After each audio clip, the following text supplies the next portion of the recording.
Yeah, so he also like he was a poet during like the Harlem Renaissance. And one of the things that he talked about was like basically he was a poet, like he also did jazz, but like one of the things that like was, how do you say this, contemplating, was like what type of art does he want to do? Like does he want his art to fit like the stereotypical, like what the white people's expectation of black artists were at that time, or does he basically like change the mold? And I think like that's one of the things about like the name of the article.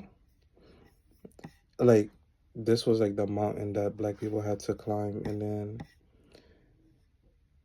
it was like kind of like it kind of like symbols like the mountain kind of like symbols like like the way that black people have to go like to get recognition for their art.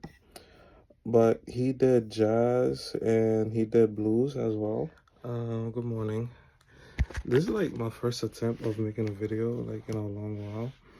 But today I'm going to be talking about like the readings from last week that we went to in class, and kind of like yeah, basically like a reading response. It was like my first time trying to do it like in a video format, so bear with me.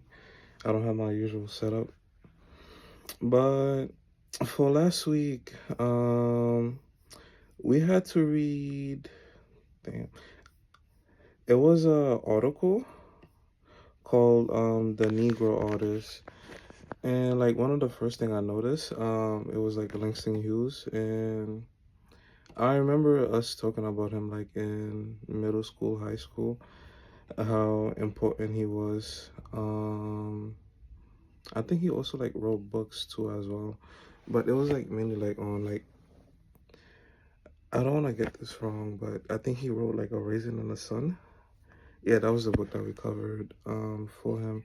But this, like the Negro Artist and the Racial Mountain by Langston Hughes. This one we're gonna talk about. Also like one other thing that like why he kind of struggled with this was that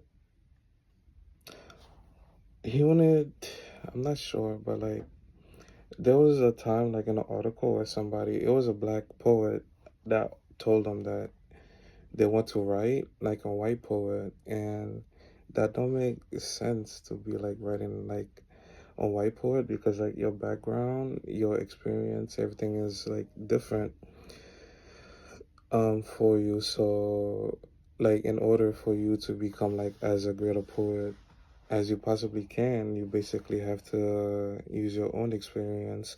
So that's kind of like the mountain that he talks about like in the article, is like overcoming like those stereotypes, and also like giving black people like their own style and art and culture, kind of like going back to the class with everybody else that's kind of like, yo, we need to do our own thing, we need to do our own art, we need to break these stereotypes that they have about us.